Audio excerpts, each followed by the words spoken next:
तो हज़ारों करोड़ रुपए तो हमारे पास नहीं है भाई। और उस तरह की इन्फॉर्मेशन भी नहीं है हमारे पास, क्योंकि हमारे पास किसी कंपनी के सीईओ का नंबर तो है नहीं हमारे पास, जो हम फ़ोन करके उससे बात डिस्कस कर लें या उसके साथ कॉफ़ी पे कहीं चले जाएँ। तो हमारे पास बेस्ट ऑप्शन क्या है, हम स्मार्ट रिटेल बन जाएँ। और स्मार्ट रिटेल क्या होता है? Stop fighting the price, start following the big money.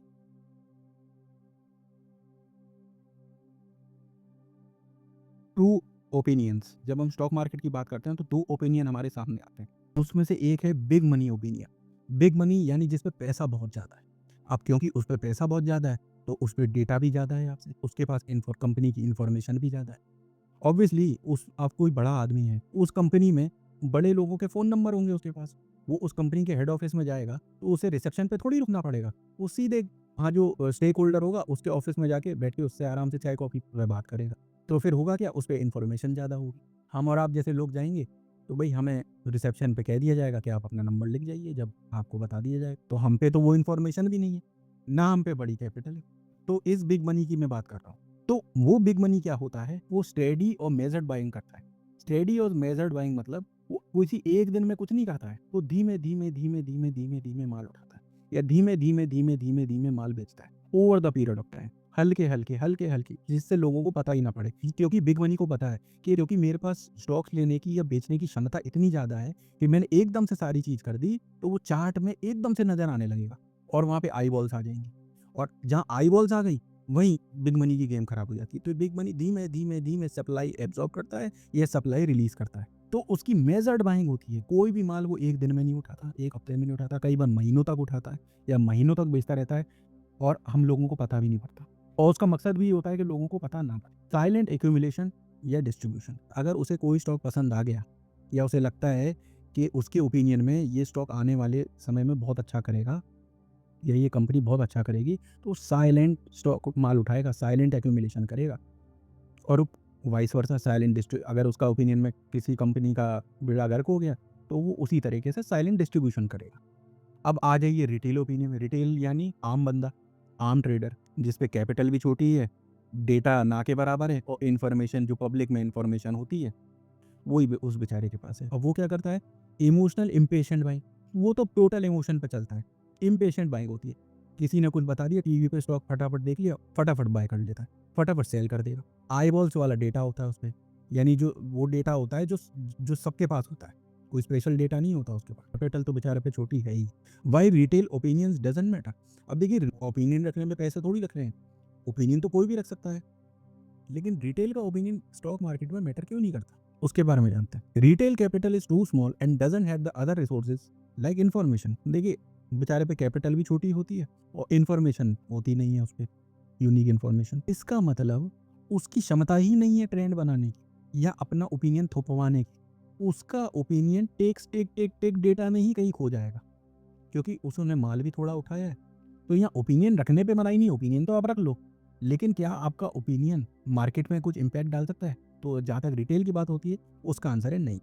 Eventually they and up on gas work. तो जब आपके पास कैपिटल भी स्मॉल है, जब आपके पास अदर रिसोर्सेज भी नहीं है, इन्फॉर्मेशन भी आप लिमिटेड है, आईबॉल्स वाली इन्फॉर्मेशन है, तो अंत में होता क्या है, वही गैस वर्क ही रह जाता है। ये गैस ही कर सकते हैं हम ज़्यादा से ज़्यादा कि कल को स्टॉक में क्या होगा, गिरेगा या बढ़ेगा, हमें नहीं पता होता। अब देखिए स्मार्ट रिटेल क्या होता है। देखिए, बिग मनी तो हम नहीं बन सकते। बिग मनी पे हज़ारों करोड़ रुपए हैं, तो हज़ारों करोड़ रुपए तो हमारे पास नहीं है भाई। और उस तरह की इन्फॉर्मेशन भी नहीं है हमारे पास, क्योंकि हमारे पास किसी कंपनी के सीईओ का नंबर तो है नहीं हमारे पास, जो हम फ़ोन करके उससे बात डिस्कस कर लें या उसके साथ कॉफ़ी पे कहीं चले जाएँ। तो हमारे पास बेस्ट ऑप्शन क्या है, हम स्मार्ट रिटेल बन जाएँ। और स्मार्ट रिटेल क्या होता है? Stop fighting the price, start following the big money. तब स्मार्ट रिटेल बनने का सबसे पहला सिद्धांत ये है, प्राइस से फाइट करना बंद कर दो कि अरे, मैंने तो सोचा था प्राइस ऊपर जाएगा, ये प्राइस नीचे क्यों चला गया? प्राइस इसको नीचे नहीं जाना चाहिए, प्राइस को तो ऊपर जाना चाहिए। अरे, ये गिर क्यों गया? अरे, ये बढ़ क्यों? उससे लड़ना छोड़ दो, क्योंकि वो आपके हाथ में नहीं है। तो जो चीज़ आपके हाथ में नहीं है, उससे लड़ना छोड़ दो। आप मौसम से लड़ते हो क्या? कि अरे, मैंने सोचा था धूप निकलेगी, बारिश आ गई, तो क्या आप बारिश को कोसते हो क्या? आप एक्सेप्ट करते हो ना, क्योंकि आपका आपका कंट्रोल नहीं है उसके ऊपर। करना क्या है आपको? Start following big money. Big money जो कर रहा है उसको फॉलो करना सीख लो।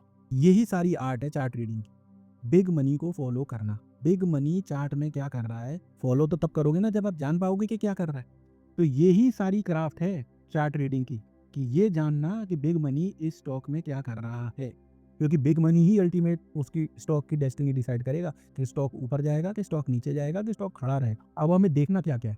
हमको ये देखना है कि बिग मनी सप्लाई कहाँ एब्ज़ॉर्ब करता है। जैसा कि मैंने पहले बताया, आपने अगर चार्ट में ये देखना सीख लिया कि सप्लाई एब्ज़ॉर्ब कहाँ हो रही है, तो जब सप्लाई एब्ज़ॉर्ब होती है तो उसका एंड गेम वही होता है कि प्राइस ऊपर जाती है। दूसरी चीज़ आपको देखिए, वॉल्यूम सिग्नेचर क्या है, ठीक है ना? ये सिंपल वॉल्यूम की हम बात कर रहे हैं कि वॉल्यूम कैसे एक्ट कर रहा है। प्राइस के मूवमेंट के साथ-साथ वॉल्यूम कैसे एक्ट कर रहा है, हमें ये देखना है।